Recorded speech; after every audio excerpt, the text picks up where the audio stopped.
Welcome to our special U.S. election coverage here on RT International. I'm Rory Souchet. The climax to one of the greatest political dramas is almost upon us, the 2016 U.S. presidential election. On Tuesday, November the 8th, Americans will decide who'd let into the White House. And here's what the latest projections are from a poll of the polls provided by RCP.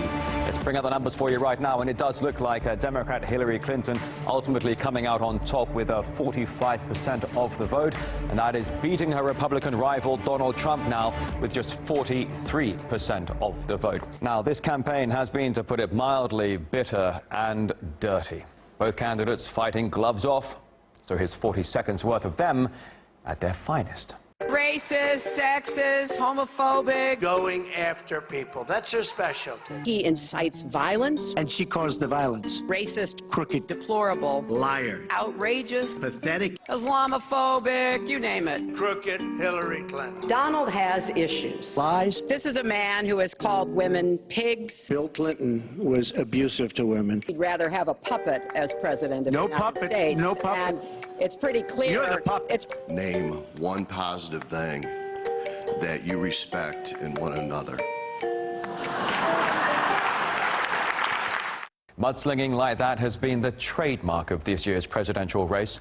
Now, of course, having a dig at your rival is nothing new, but the sheer relentlessness with which it's been done in this campaign does stand out. Just picture, for example, John F. Kennedy and Richard Nixon going at each other like that in the 1960s. Actually, we tried to do exactly that. I think Mr. Nixon is an effective leader of his party. I hope he would grant me the same. The question before us is, which point of view and which party do we want to lead the United States? I can only say that my experience is there for the people to consider. Senator Kennedy's is there for the people to consider. And I think both he and I are going to abide by whatever the people decide. I was so surprised to see him sign on with the devil. It's just awfully good that someone with the temperament of Donald Trump is not in charge of the law in our country. Because you'd be in jail. I know you live in your own reality, but that is not the fact. She has tremendous hate in her heart. I can only say that I'm certainly relieved that my late father never did business with you. No puppet. No puppet. And it's pretty clear. You're the puppet. It's pretty. So that didn't really sound right. But there is a pair of past presidential hopefuls who could give Clinton and Trump a serious run for their money when it comes to trading insults. For example, meet John Quincy Adams, the 6th president of the United States. When he was still a hopeful, he tried to get under the skin of his rival Andrew Jackson by calling his wife promiscuous, Jackson's mother a prostitute. Well, Jackson hit back by branding Adams a pimp. Now, the press at the time was hounding both candidates with scandalous allegations ranging from adultery to theft of public funds, and that was in 1828. So now RT's Caleb Mopan looks at the dirty tricks of the 2016 presidential campaign. The 2016 presidential race in the U.S. has certainly been colorful. Donald Trump went personal for his opponents. Lion Ted Cruz. Don't worry about it, little Marco. Did you ever see a guy sweat like Rubio? Very nasty guy. Crooked Hillary, I will beat her so badly. Hillary Clinton certainly had many, shall we say, points of criticism in relation to Donald Trump. He is temperamentally unfit. Racist, calls women pigs. He praises dictators. As the candidates sparred with each other, there have been some wild punches thrown. We have a super predator running for president. His name is Donald Trump. You can do anything. Whatever you want. Grab him by the If you look at Bill Clinton, far worse. Mine are words and his was action.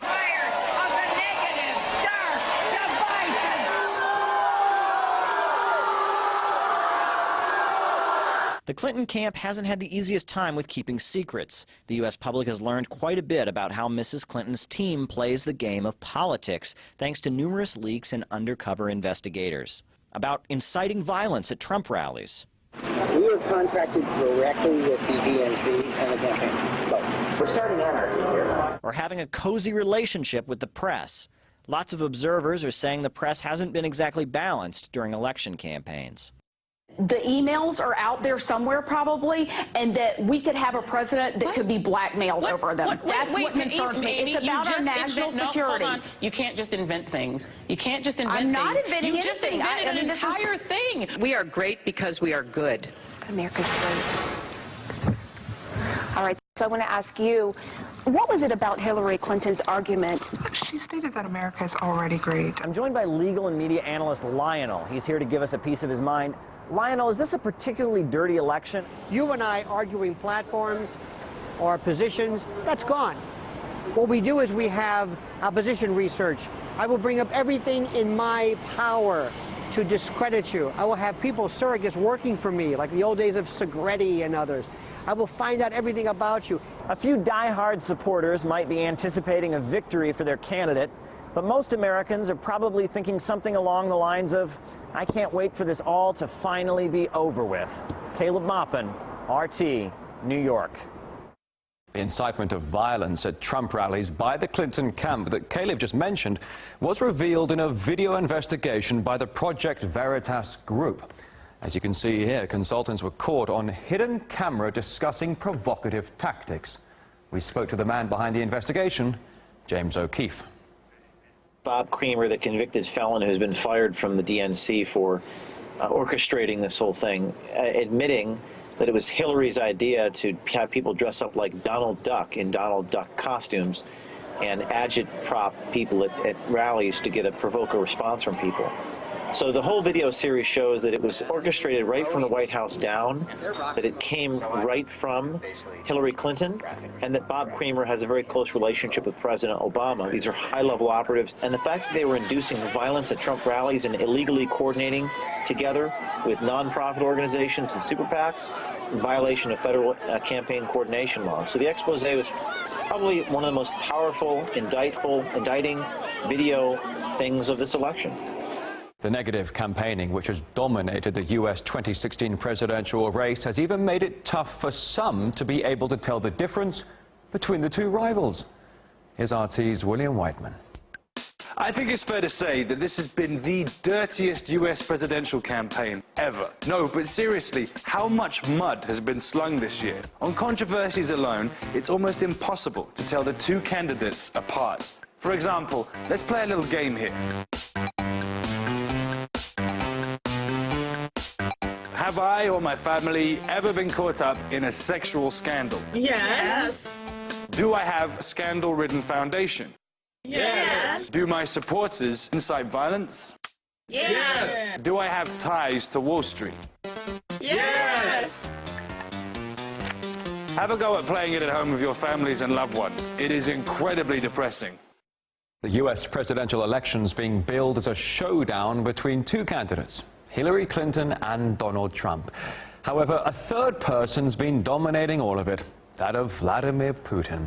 In fact, he and Russia were mentioned by Clinton, in fact, 36 times. That's compared to her Republican rival Donald Trump, 43 times. Now, in total, Russia and Putin were brought up 178 times. That's including the moderator's words and the vice presidential showdown. And far behind anything Kremlin-related was Islamic State, mentioned just 132 times. The vice presidents alone dedicated some 20 minutes out of their entire debate to the so-called Russian threat.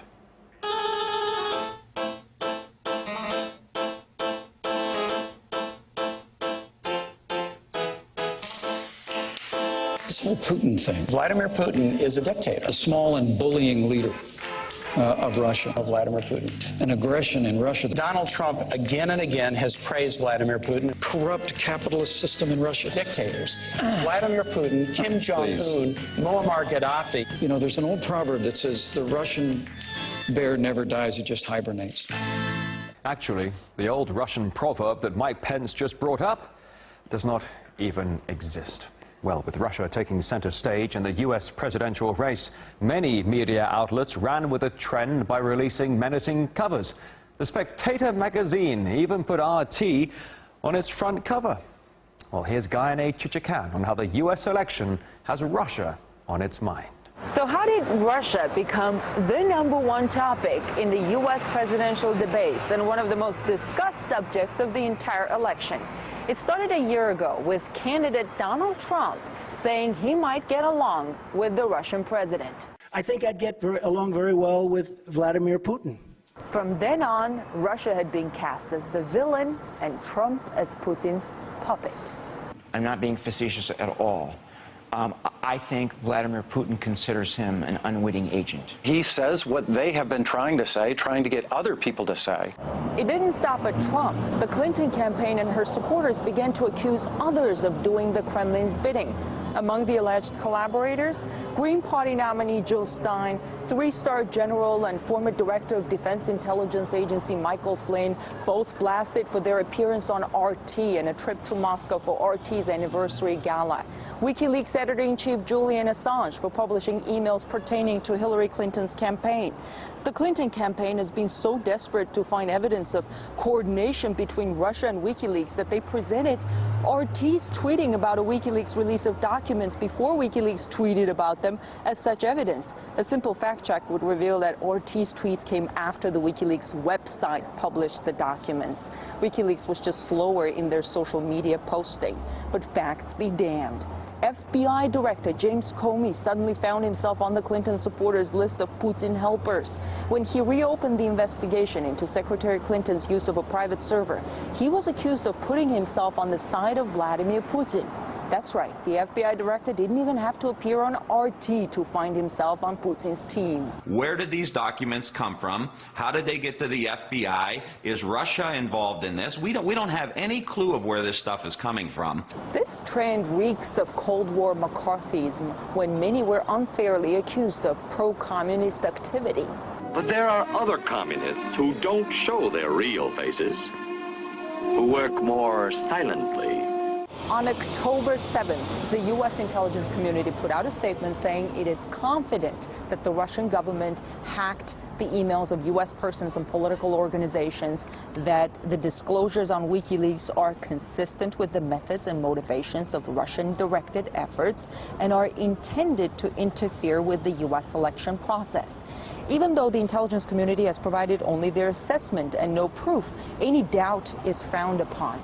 It's Hillary Clinton and her neoconservative and liberal interventionist supporters who are advancing this very militant policy that risks, I would say accidentally, risks the outbreak of a direct military confrontation between America and Russia. How is that in the American interest? But somehow they're portraying that as the responsible American position. Many believe that the Russia scare has been a tactic chosen by Hillary Clinton and her supporters to get her elected. But it has now gained so much momentum and has gone so far that some wonder if it could prepare the ground for a major confrontation between Russia and the United States. In Washington, I'm Ganesh Chekyan, RT. So there you have it. Sex scandals, personal insults, and allegations of Russian meddling. It's all made for a very colorful campaign.